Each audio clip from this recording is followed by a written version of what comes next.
When the Bank of Industry says that they will find that talent and potential wherever it is and finance it into becoming a booming business, they mean business. That's why we have come here in Sokoto.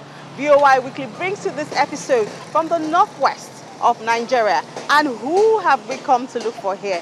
Asfa Tie and Dye Cooperative. As the name implies, they're into tie and dye, and it's being led by a woman who has summoned on courage to toe into a line of business which men think is their right in this part of the world. Let's visit Asfa Cooperative and see how they carry on their work in Sokoto.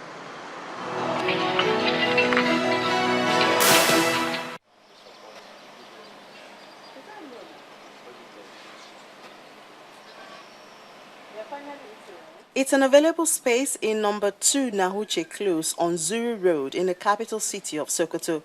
It's a convenient place of operation for Mrs. Aminat Dahiru, the president of Asfa Tie and Dye Cooperative Society, a group of 10 women. Although the cooperative was registered in 2008, Mrs. Dahiru fell in love with tie and dye many years earlier during her youth service corps in Abeokuta, Ogun State. Within that service period, I do see with the women doing tie and dye.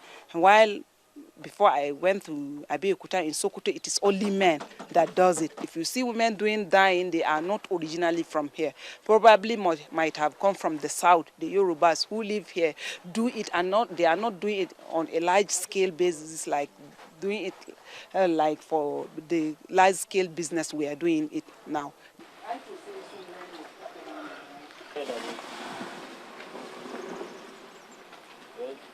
And as with many innovations, it didn't seem like it will last or that it will grow into a worthwhile venture. But Mrs. Dahiru says her love for creating things kept her going.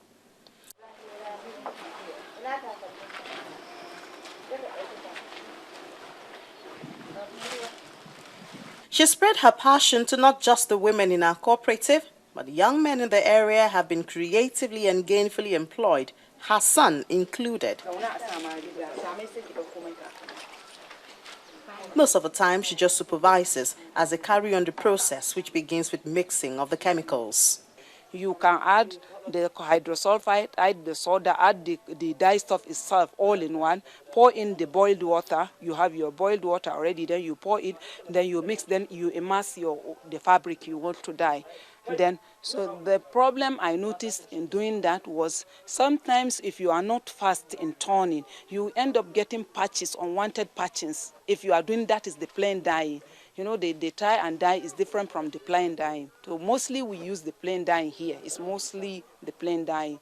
So if you come immersing the cloth, if you are not very fast in turning, you end up getting patches, unwanted patches, and you cannot correct them. Mixing the dye is measured by intuition, but always with the end product in mind. If I want to dye a fabric of 5 yards, maybe I want to dye is light blue or sky blue, something very light. I have a measurement, maybe I will look for blue, look just half a spoon of blue will give me that light shade of blue. Okay, now I'm now going to dye a darker blue, like what is here. You will need to get the dyes into 2, add more to get the darker shade of it.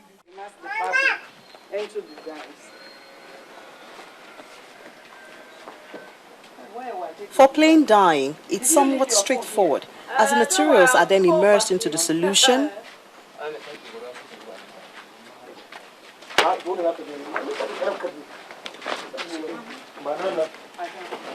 squeezed and spread out.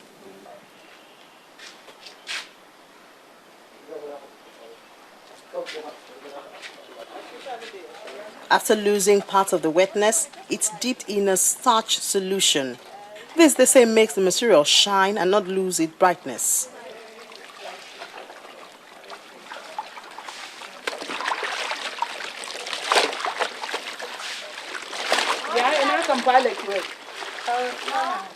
All this mixing is done with hot water, and with the temperature standing at over 40 degrees centigrade, the boys need to invent ways to chill their hands in the gloves.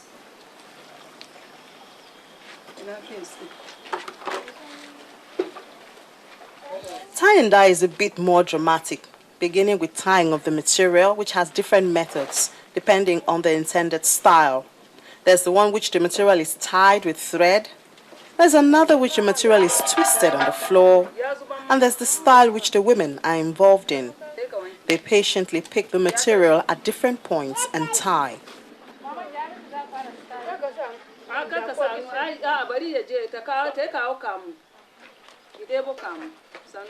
The materials afterward go into the colored solution where they are totally soaked.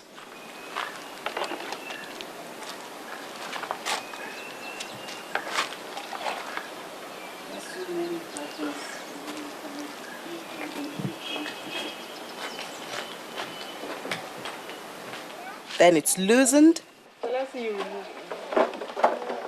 Then stretch it.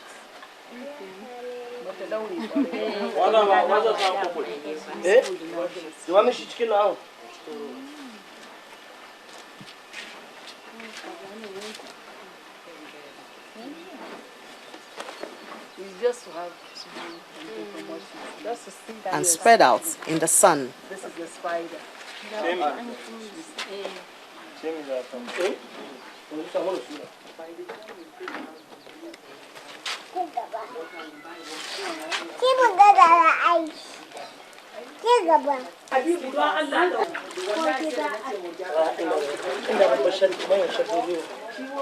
It's also later put in the starch solution.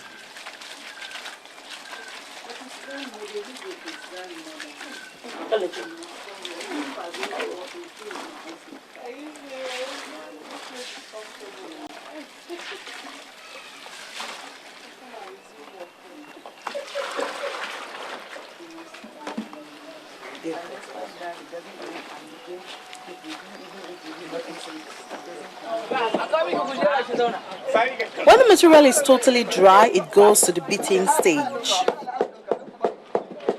You cannot just dye and starch and keep it without the beating, because it is the beating that will bring out the beauty of the fabric. It will make it be smooth, it will go back to its smoothness and then shine. If you iron, you won't get the result, the good result that you want. The iron doesn't way. It is just that traditional way, which we hope by with time maybe look for another device, mechanical device of improving the dyeing. This is what I have been working about through now to see if I can come out with something, or I can find somebody that will fabricate something for me that will do the dyeing, we will do the beating. Yes, because that is the finishing aspect of the dye. Because of the noise, Mrs. Dahiru has to bring her materials to Marina area, where young men earn their living by beating materials. It takes about 20 minutes to beat one material, after which the beater earns at least 300 naira. It costs more if the material is beat for a longer period of time, as the longer the beating, the shinier the material comes out. The room where the beating is done is left without any cooling system, as it's believed that the comfort of a cool atmosphere will weaken the body.